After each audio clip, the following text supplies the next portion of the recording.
Good morning, start of day 2.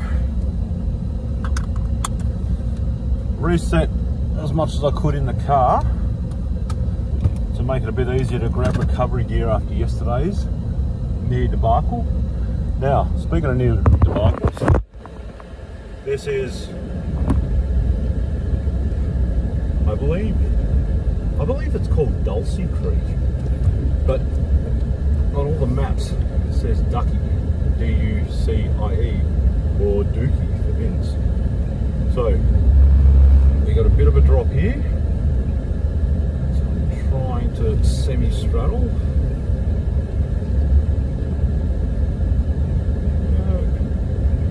It shouldn't get away on me, should be relatively easy, but it will be steep. Now I've walked this creek and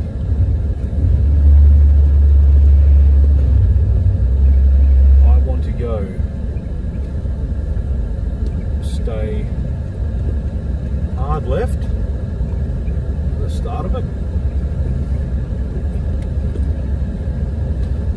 It'll only be knee deep if I hug this bank.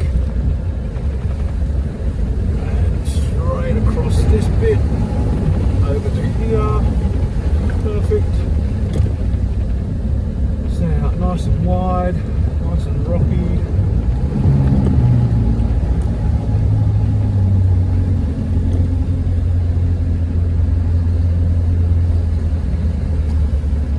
Around here,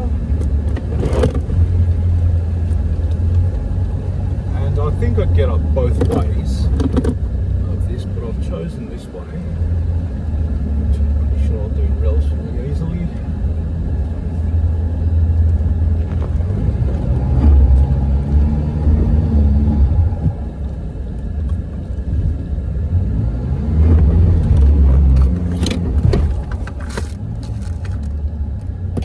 And in my books that's relatively easy. So, a towing number, I wonder if I caught that. Bother. Right. Another signpost with a load of stickers on it. There are often a few tracks going out of these, I've found. But it's got to be the heaviest used one would be the right one, especially after school holidays here. Derp. Right. I'm getting too excited. For those of you who are paying attention to Palm Creek crossing, which was the first big creek, I put my hill descent on, and when I was trying to get out, I didn't take it off. So I don't know if that would have made much difference. I don't think it would have. Now that coming out of that crossing there, I decided to save fuel when I left camp this morning and leave it in 4 high. When I got out to check, I went, right, put it in 4 low before you take this on. Now I forgot to do that as well, that's why we had a bit of trouble coming out there. Should have just crawled that easily. What Queenie can do, she doesn't usually struggle on that, if I've got it in the right gear range. So, it is the most exciting drives of my life. I've claimed 6,000 kilometres to get to this 100k track. I'm not even sure if it is 100 kilometres or not. But, yeah, the excitement overweighs the brain power sometimes. I believe I will be coming up on, that was, I think it's Ducie, but in the book it says D-U-C-I-E. I've heard it said Ducie, but the book says Ducie or Ducie. Now the next ones are South Alice and North Alice Creek. I don't expect there to be any water in South Alice,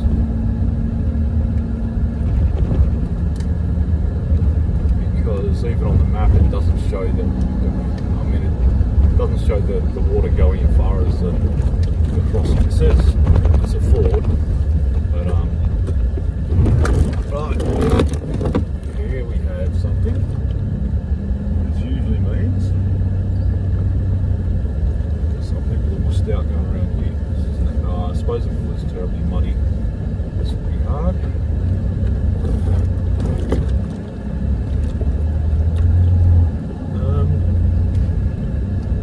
This could be Little Alice. It's little.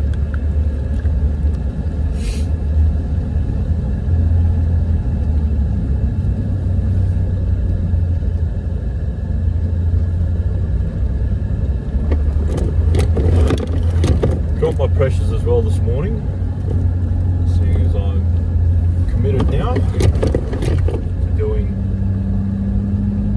the track for the next 100 k's. I have dropped them to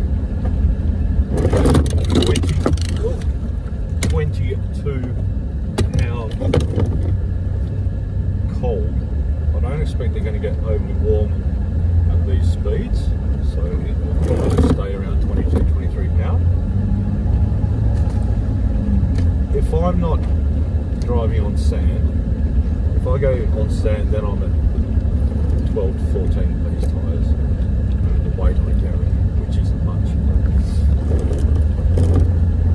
So that's something everybody has to work out for themselves and their own vehicle. Even if you've been driving the same vehicle for ages and you go, no, I do this, that's what I do. You got a new set of tyres, it can change that. If you go to a different brand, just the construction can change the way they react to different pressures and weights. So yeah, everybody has to work out what pressures they do themselves. Don't be told by someone else, when you're on here you need this, when you're on here you need that. You need to work that kind of stuff out yourself. Half the fun of it too. So many things we get to, well, for a non-mechanic like myself, there's not many things we get to tune on our cars. Tyre pressures. Probably the one thing that makes a massive difference, although I do have the throttle controller as well. I've got it on factory settings at the moment. If things start getting hairy later on, I might adjust that. Good little amp mount. Good job, you guys. Well done. Nobody passed me in camp this morning. There were a few people that said they were probably going to head out around 9:30, and I headed out at 20 past. Like I said, I reset the stuff in the car so that I can get to my recovery things if I need them. Max Track's relatively easy to get to. My recovery bag sitting right beside me.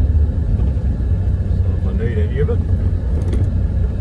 or if I think I'm going to need any of it, that's the more important thing. If I think I'm going to need any of it, which I knew I was going to need the winch yesterday, so I should have had it prepared. It's just getting late and I was excited and didn't think it through. Anyway, that's done. Ooh, here we go. So, straddle here.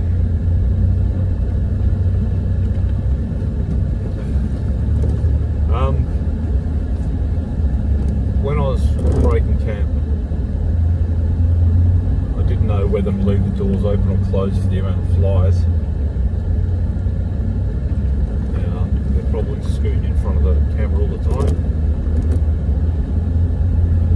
I've got my window open. I don't know if that's letting him in or letting him out, but it is what it is. Top end of Australia, we got flies.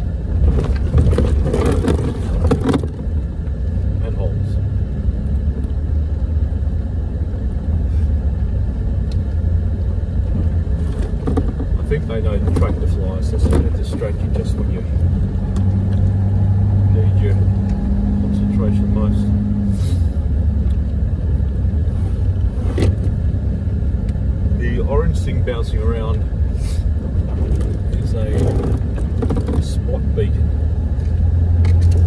It is sending a satellite message, hopefully, to Ruth. I got that out this morning. Gave it the prescribed 20 minutes. And hopefully she gets an email.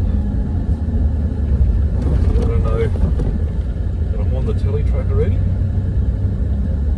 And yeah, this is ferocious. We got around it in this track. Beat the beast in the pole. And the rest of the time you set it going and it'll, every time it gets it'll reach out every 10 to 20 minutes looking for a satellite. If it doesn't find one, it doesn't find one. If it does find one, it marks your location on Google Maps. So Ruth can not only get a "I'm okay and I love you" message in the morning, but she should also be able to track my progress as I go. I want to thank our gardener for that one. He kindly gave it to me. All the rest of them were around $1,400 to $3,000 for something like e-pervy. That's basically what we were after, something e-pervy. And this has that function as well. It's American made, so you push it and it calls 911, or it'll send a message to 911 with my latitude, longitude, so they'll know who to call and where to send help to, which is fantastic. There seem to be a few other people on this straight today, so I don't, even if I do get in trouble, I don't need to use it. Well, not directly anyway. I think I'm still ahead of there was a bike pack, a set of motorbikes coming up to the Cape. They didn't exactly say which way they're going, and I think, I'd spoke to two of them, I think they are coming this way. Coming as in the Old Tele Track. Never been a motorbike rider. Not sure where they drag air in and all the rest of it. I hope I'm sure they've made the right. They're all high bikes, so they must have made the right adjustments still to get the air filters and everything above potential height of the water. Now the last creek that I don't plan on doing, that's usually up around bonnet height on lifted vehicles. So I don't believe I'll be doing it, but I do want to get as far as where it is, because just prior to it, one of my other big ones is the come on Moraine, you know the name of this.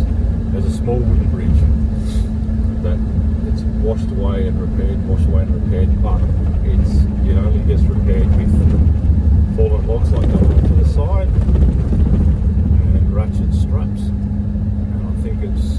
I don't think a bridge builder has been out there ever to help make it work. It is basically just piles of logs that just keep on getting loaded up.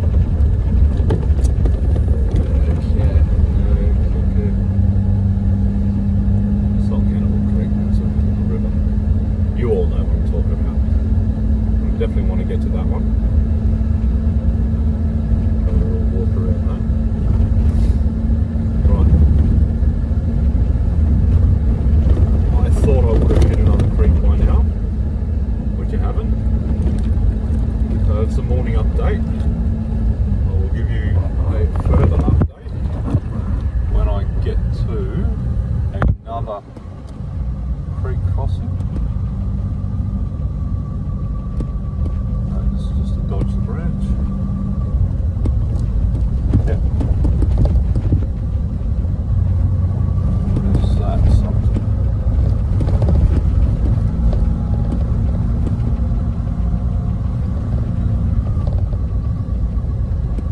No, just another round of branch. undoubtedly, as soon as I turn this off,